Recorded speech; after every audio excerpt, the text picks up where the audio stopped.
నమస్కారం. MSc Elsa 3 అనే పెద్ద కంటైనర్ నౌక యుఏఈలోని జబెల్ ఆలీ పోర్టు నుంచి బయలుదేరింది. ఇది ముందుగా భారతదేశంలోని కేరళ రాష్ట్రంలో ఉన్న విళింజం పోర్టుకు రావాల్సి ఉంది. అక్కడి నుంచి సింగపూర్ పోర్టుకి అది పోవాలి. ఈ విళింజం పోర్ట్ భారతదేశంలోని మలబార్ తీర ప్రాంతంలో ఉంది, అంటే కేరళ రాష్ట్రం. ఈ మలబార్ తీర ప్రాంతం దక్షిణ భారత తీర రేఖలో, అంటే కోస్టల్ లైన్లో ఒక ముఖ్యమైన భాగం. ప్రతి సంవత్సరం జూన్ నుంచి సెప్టెంబర్ వరకు మాన్సూన్ కారణంగా తీర ప్రాంతంలో చాలా తీవ్రమైన వాతావరణ పరిస్థితులు ఉంటాయి. భారీ వర్షాలు, గాలులు మరియు సముద్రంలోని భారీ అలలు ఆ ప్రాంతాన్ని ప్రభావితం చేస్తూ ఉంటాయి. ఈ నేపథ్యంలో మే 24న ఉదయం 6 గంటల ప్రాంతంలో ఈ ఎంఎస్సి ఎల్సా 3 నౌక ప్రమాదం జరిగింది. ఇది జరిగినప్పుడు నౌక కేరళలోని కొచ్చి తీరానికి దాదాపు 18 నాటికల్ మైళ్ళ దూరంలో సముద్రంలో ఉంది. ముందుగా నౌక ఒకవైపు ఒరిగిపోయి తర్వాత పూర్తిగా తలక్రిందులై సముద్రంలో మునిగిపోయింది. ఈ ఘటన భారత తీరరేఖ చరిత్ర, ఇండియన్ కోస్ట్ లైన్ సెక్యూరిటీ భద్రతా చరిత్రలో జరిగిన ఒక పెద్ద ప్రమాదాల్లో ఒకటిగా నమోదైంది. ఈ నౌక స్విట్జర్లాండ్కి చెందిన ఎంఎస్సి, అంటే మెడిటరేనియన్ షిప్పింగ్ కంపెనీకి చెందింది. ఎంఎస్సి ప్రపంచవ్యాప్తంగా 900కు పైగా పెద్ద నౌకలను నడుపుతోంది. ఎంఎస్సి ఎల్సా 3 అనే నౌక యూరప్ నుండి దక్షిణాసియాలోకి వచ్చే రూట్లో నడుస్తోంది. ఇది భారతదేశపు సముద్ర ఆర్థిక మండలి ఎకనామిక్ ఎక్స్క్లూజివ్ జోన్లో ప్రయాణిస్తూ ఉండగా 200 నాటికల్ మైళ్లకు ప్రాంతంలోనే ఈ ప్రమాదం జరిగింది. ఈ ప్రమాదం జరిగిన వెంటనే భారత కోస్ట్ గార్డ్, కొచ్చి పోర్ట్ ట్రస్ట్ మరియు స్థానిక అధికారులంతా కలిసి అత్యవసర సహాయక చర్యలు ఆరంభించారు. ఈ నౌకలో మొత్తం 640 కంటైనర్లు ఉన్నాయి. అందులో 13 కంటైనర్లలో ప్రమాదకరమైన రసాయనాలు ఉన్నట్లు గుర్తించారు. ముఖ్యంగా ఒక కంటైనర్లో కాల్షియం కార్బైడ్ ఉంది. ఇది సముద్రపు నీటితో కలిసినప్పుడు ఎసిటిలిన్ అనే అతి జ్వలనశీలమైన ప్రేరుడు పదార్థం లాంటి వాయువును విడుదల చేస్తుంది. దీనివల్ల భారీ అగ్ని ప్రమాదాలు, పేలుళ్ళు సంభవిస్తాయి. ఈ నౌకలో 24 మంది సిబ్బంది. ప్రమాదం జరగగానే భారతీయ అధికారులంతా 21 మందిని హెలికాప్టర్లు, రెస్క్యూ బోట్ల ద్వారా రక్షించారు. మిగిలిన 3 సాంకేతిక నిపుణులు. వారు నౌకపైనే ఉండి సాల్వేజ్ మిషన్, అంటే నష్టాల నివారణ, అంటే ఏమైనా ఇంకా సేవ్ చేయగల ప్రాపర్టీ ఉంటే దాన్ని సేవ్ చేసే భాగంలో నౌకలోని సరుకులను ఆ విధంగా కాపాడేందుకు ప్రయత్నించారు. ప్రమాదం జరిగిన కొద్ది రోజుల్లోనే కొన్ని కంటైనర్లు సముద్రపు అలల వల్ల బయటకు వచ్చి కొల్లం, తిరువనంతపురం, ఆలప్పుజ ఈ తీరాలకు కొట్టుకుని వచ్చాయి. ఈ కంటైనర్లలో కూడా ప్రమాదకరమైన రసాయనాలు ఉండడంతో తీర ప్రాంత ప్రజలు తీవ్ర భయాందోళనలకు గురయ్యారు. శాటిలైట్ చిత్రాల ద్వారా 4 కిలోమీటర్ల పొడవున చమురు జిడ్డు, అంటే ఆయిల్ స్లిక్ సముద్రపు ఉపరితలం మీద కనిపించింది. ఇది కేవలం నౌకా ప్రమాదమే కాక దీని ప్రభావం ప్రజల ఆరోగ్యంపై, తీర ప్రాంత ప్రజల జీవన విధానంపై, సముద్ర జీవజాలంపై తీవ్రమైన దుష్పరిణామాలు కలిగి ఉంటుందని పత్రికలు, నిపుణులు అందరూ అభిప్రాయపడ్డారు.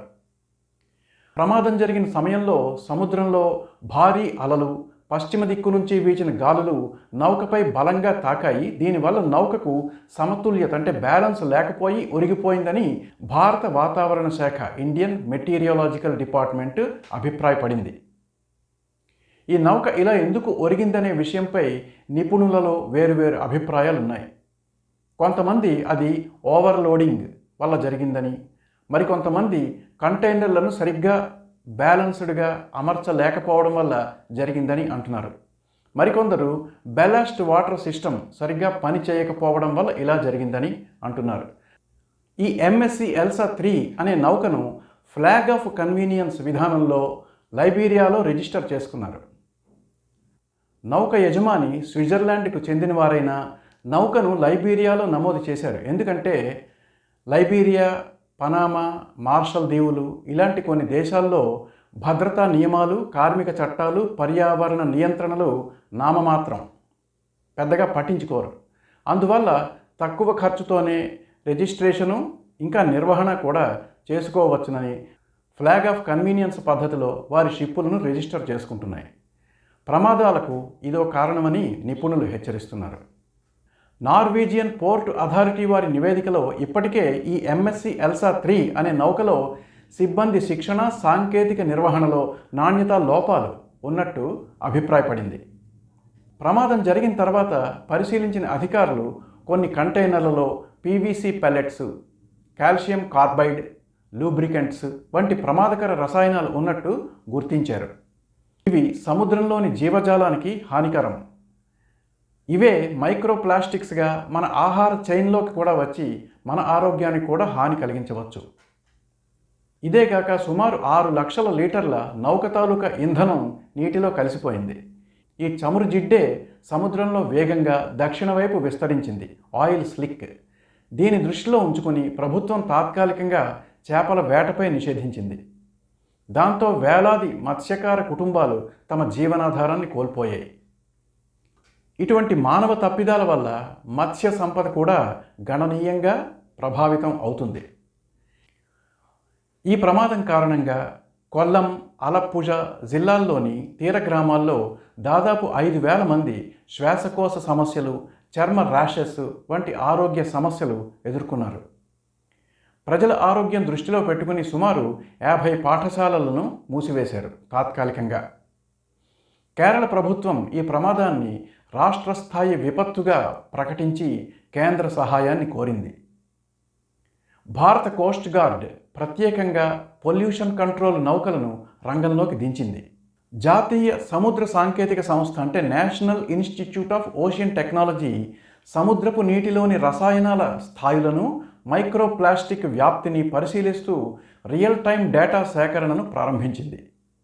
కేంద్ర పర్యావరణ శాఖ, వాతావరణ శాఖ, ఇస్రో వంటి సంస్థలతో కలిసి ఒక అత్యవసర టాస్క్ ఫోర్స్ను ఏర్పాటు చేసింది. ఈ సంఘటన నేపథ్యంలో జెనీవాలో ఉన్న అంతర్జాతీయ సముద్ర కార్మిక సంఘాలు పోర్ట్ ప్రవేశ నిబంధనలు, కార్గో తనిఖీలను మరింత కఠినతరం చేయాలని సూచించాయి. ఇంకో పక్క సోషల్ మీడియాలో కొన్ని అపోహలు, అంటే ఇది రష్యా యుద్ధ సామగ్రిని, ఇందులోంచి రేడియో ధార్మిక పదార్థాలు లీక్ అయ్యాయంటూ, కుట్రకోణాన్ని తోసిపుచ్చలేమంటూ రకరకాల పుకార్లు చక్కర్లు కొట్టాయి. కానీ Indian coast guard, Kochi port trust, directorate general of shipping ఇవన్నీ అవాస్తవాలని స్పష్టం చేశాయి. ఈ MSC ఎల్సా 3 ప్రమాద సంఘటన తీర ప్రాంత భద్రతా వ్యవస్థలో ఉన్న లోపాలను బహిర్గతం చేసింది. పశ్చిమ తీరంలోని అనేక పోర్టుల్లో ఇప్పటికీ పాతకాలపు మానిటరింగ్ సాంకేతికతనే వాడుతున్నారు. దీనిని జాతీయ భద్రతా అంశంగా పరిగణించి ప్రతి పోర్టులోనూ రియల్ టైమ్ డిజిటల్ మానిటరింగ్ వ్యవస్థలు ఉండాలని నీతి ఆయోగ్ నిపుణులు సూచించారు. ఇలాంటి ప్రమాదాలపై భారతదేశం అంతర్జాతీయంగా చట్టపరమైన చర్యలు తీసుకోవచ్చు. ఉదాహరణకు మార్పోల్ ఒడంబడిక 1973-78 ప్రకారం, అంతర్జాతీయ నౌకా నిబంధనల ప్రకారం MSC ఎల్సా 3 యజమాని అయిన MSC మరియు నౌక రిజిస్టర్ అయిన దేశమైన లైబీరియా దీనికి బాధ్యత వహించాలి. చమురు లీక్ వల్ల కలిగిన పర్యావరణ నష్టం, సముద్ర జీవ నష్టం, మత్స్యకారుల ఉపాధి నష్టం మరియు రక్షణ చర్యల ఖర్చులను కూడా భారతదేశం వారి నుండి డిమాండ్ చేయగల అవకాశం ఉంది.